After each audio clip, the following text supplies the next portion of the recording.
That's quite nice. Okay, so my name is Ramesh, and firstly, thank you very much for coming here to listen to us. My name is Ramesh Rajah, and as you hear, I'm the Program Director for the Central Analytics team. I'm a clinician by background, and this is my colleague Steve Reines, who's the Head of Transformational Analytics at our Specialist Business Unit. So, moving on, just a little bit quickly really about NEL. We are an NHS organization. We deliver services to a lot of clients over the country. We handle lots and lots of data. We do both really transactional and also transformation type work. Transactional because of the size. We provide security for data. We handle data for a lot of the country. We also provide things like financial and HR related transactional service. But more importantly, transformation really, which we're keen on. Really, we have a lot of work that we do with things like data and insights. We work with the consultancy companies, so we're lucky to work with international companies like Optimatis Corbig, Imperial College, and even Cerner. We've got our own specialist business unit, and also we provide a lot of the IT services to GPs around the country. So, the national pictures. Are there any NHS members here? No? Okay. So you'll recognize there's something called the 5-year forward view in the NHS. So 5-year forward view really, the aim of that is threefold. One, to improve the health outcomes of patients. So we want people to live longer. We want people to have better control of their illness and lifestyle. Improving. The other bit is to improve the patient and staff experience. So we want people again to be a bit more preventative really. So rather than going into medication, we want them to prevent, look after themselves a little bit more, self-help, provide them with the opportunity really to maximize their experience. And thirdly, as you know, the NHS has got lots and lots of financial difficulties, so we want to do things a little bit more efficiently, reduce the duplication and make it more efficient where we can. Now, to do that, integration is a very, very high key issue on the agenda. So more and more organizations, if you see, more and more organizations at the moment, our services are provided. Can you hear me? Okay. So more and more organizations at the moment are looking at integration. And the reason why is because a lot of services today are dealt separately. So you've got your acute organizations, you've got social care, you've got mental health, and you've got other providers as well. And they're all separate, and sometimes it's hard to put the patient in the center and coordinate those services around it. So you have the present challenges really, that coordinating the service. So as a result, more and more organizations are now looking to integrate and form what they call integrated care systems. So systems working together as one to coordinate resources around it. To do that, there are challenges. We'll need to bring together data. We'll need to bring together workforce from different organizations. We'll have to collaborate. And also we'll have to do things like population analytics really. So understanding our population to see what is it that the population needs, where do we need to target resources, etc. You can see that once organizations come together, we can then put the patient right at the center of the whole organization. So it's organizations working around the patient to provide services, rather than, for example, if you have an illness, going to the acute hospital, going to somewhere else for another treatment. So let's put everything around the patient and wrap it around. So what I'm going to do now is hand over to my colleague Steve, who will talk a little bit more about the stuff, the insights really on the things we do. I'm talking to two slides. So first slide is going to cover the infrastructure needed to support population health analytics. And the second slide is going to talk about the analytic tools and techniques that can be used to add value to the data. So first thing I want to draw a distinction between is the population health analytics and the old style, we call it transactional analytics. I mean, traditionally in the NHS, data collection has been to support contracts between purchasers and providers of services, and so there's been very organisation-centric. and does vary a lot in quality depending on the nature of the contracting relationship. So for instance, acute data is the highest quality probably in the NHS. So when you move to thinking about population health and integrated care, you're talking about a much wider range of data. So you're talking about data across health, and you're talking about data across social care, and potentially the wider social determinants of health, so you can understand the entire health system. Ideally you want to be able to link this data, which itself is very challenging. So by linking the data you can follow a patient through from the population, from a segmented population through to the patient outcomes. And you need to form groupings which are used for management around integrated care and for clinical management and for understanding of your data. So you need to down there you can see it's risk stratification and population segmentation. So what I'm going to go through next is Nell's expertise in these three areas. Firstly, as Ramesh mentioned, as a commissioning support unit, our primary role was really to collect data to manage that commissioning relationship between purchase and providers. So we hold a huge range of data across all types of secondary care services and also primary care services. So for instance, we supported our local GPs with stratifying their data routinely and supported integrated care schemes locally in East London. Ramesh will talk a bit later about Population Health Management Dashboard, which is a national initiative that we're involved in, which brings together data from lots of different sources. On the linkage side, there are things called NHS Digital Regional Offices. It's a bit of jargon, but it's basically there are only 4 or 5 of these in the country, and they're given permission by NHS Digital to hold and process patient identifiable data and then translate that data into what's called a pseudonym. And it's a pseudonym that's linked across all the data sets and allow you to get through some of the IG issues around linking data.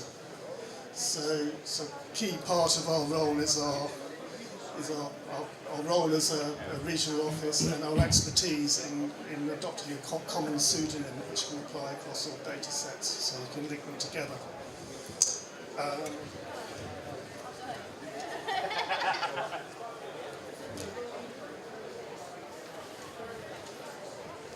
Okay, on the risk stratification side, we've been reporting out results routinely to GPs, and the Ferrum and Gosford example, which Ramesh will go through, which is guided by clinical expertise, will sort of demonstrate some of the work we've done around sort of risk stratification. The other thing we routinely do, which is slightly old world, is around monitoring real-time dashboards and opportunity identification. Could I just check? There's a lot of jargon here. Save it for now, and then we'll pick it up other questions if we've got time. Yeah, I understand that it looks very jargony. So let me move on. The challenge here is around understanding the whole system. So we're talking about STPs and integrated care systems, which are large and complex systems, large number of organisations, and the population demography can be very varied across the patch. So you can have wide variations in service provision and outcomes, which are sort of very difficult to understand and probably not commonly understood across the patch. There's just a huge amount of data out there in the NHS, and it's not all in one place. Even finding it is very, very difficult, and it's of variable quality. And also bringing the right people into the room. I mean, ideally you need informatics experts, you need managers, you need clinicians all together to ask the right questions to guide your analysis. And where this is coming to, and the slide makes clear, it's not enough to use one single tool or methodology. You need to come up with a combination of tools and techniques and individuals to really understand what's going on in the system. So I'll list some of the tools we use at now. Statistical techniques and benchmarking knowledge. One of the key things is understanding variation within the healthcare system. In order to do that, you need to sort of try and distinguish between unwarranted variation and ordinary variations. To do that, using sort of not particularly advanced, but using some kind of statistical techniques is essential, and having appropriate benchmark comparators. Mapping out your healthcare system so you can understand the impact of geography and clustering.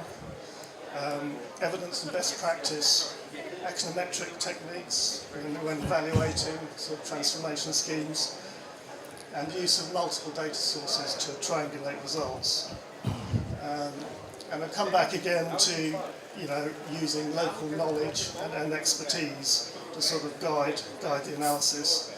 And as Ramesh has mentioned, we work with other organisations such as the Imperial College Healthcare Partners. So I'll pass back to Ramesh to wrap up. Yeah. Do you want me to take one or two questions now before I go on, or just so that it's fresh in their mind? I think we have 2 or 3 minutes.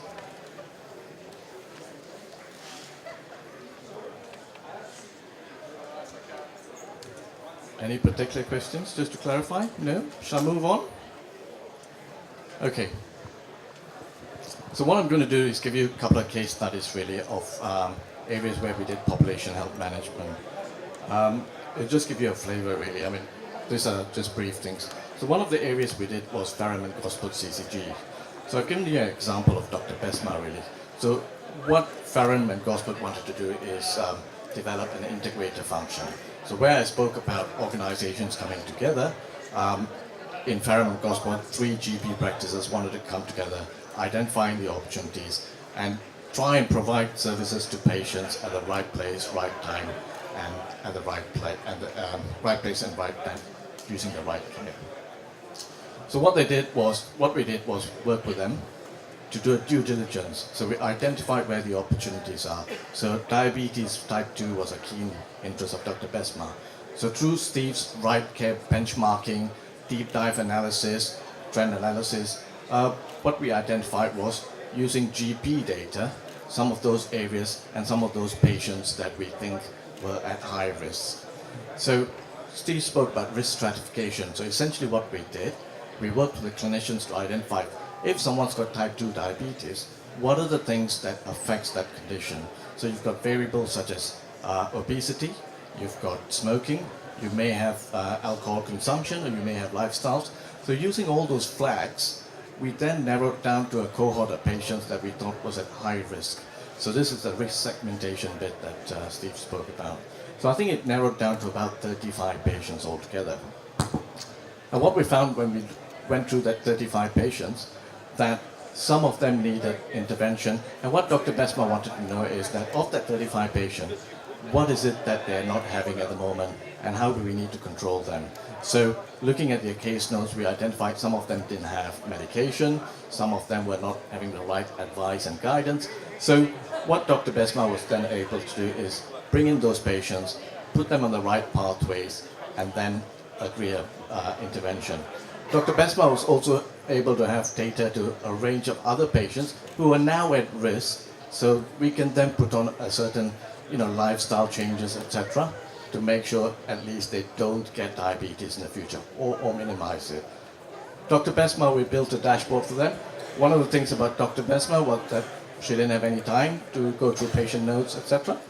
A dashboard helps pinpoint those patients to say, if you've had a blood test, now how many of you actually go back to check the results, or the results come to you? So what we've done is a dashboard, so practice staff can actually look and say, we had a blood test for this person, I don't think they've come back to we want to check to see if they've actually done anything about the high cholesterol, for example. Another example is National Population Performance and Population Dashboard, which we are at the moment working with NHS England and a range of other organisations, Public Health England.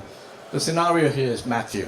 Matthew is a system leader who's very frustrated Matthew gets a number of reports, performance reports, clinical, other, savings reports, etc. But what Matthew doesn't get is the whole picture for a certain population or locality.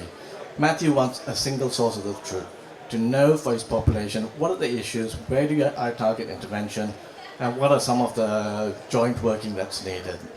So what we did was, as Steve said, we brought a range of data together, national and local, into this, they call it distro. What Steve described is the safe box, which you can use patient identifiable data and link data together.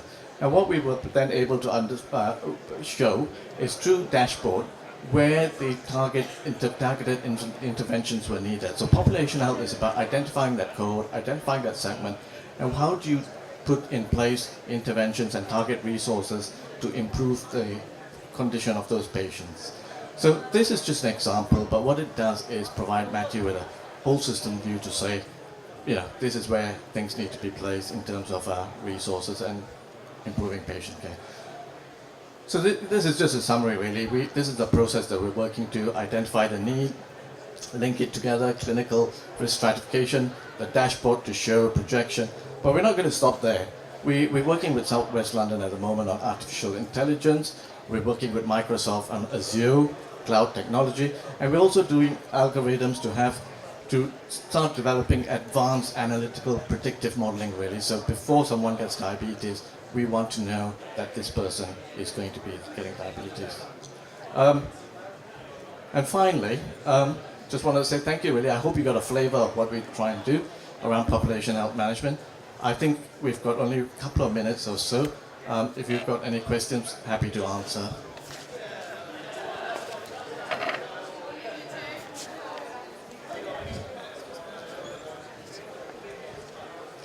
Hi. In terms of the first case study you mentioned, Fairham and Gosport, Yeah.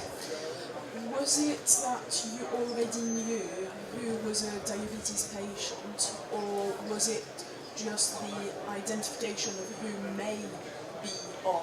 Sure. So what we did was the three practices had a population of 40,000 patients altogether.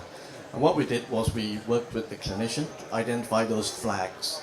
So patients that already had diabetes, patients that were, so clinicians wanted to know, right, if these are the patients with diabetes, who else was on the list that maybe had obesity issues?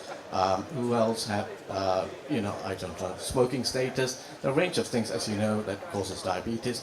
So you got that diabetes cohort, but when you add all these other things, that diabetes cohort sometimes now becomes split to say, actually, of all those diabetes people, this percentage actually has cardiovascular disease, actually has obesity, so the risk factor then increases.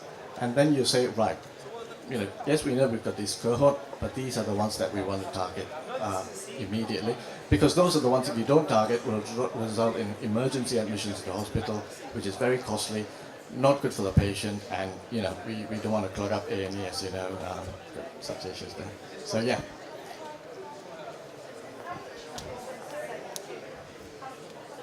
Sure. So in this example, what we did was if I go back.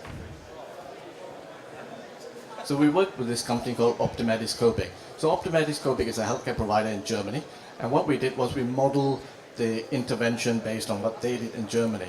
And over 10 years, they saved about 7.3 reduction in the healthcare system cost over 10 years. This was just put in place.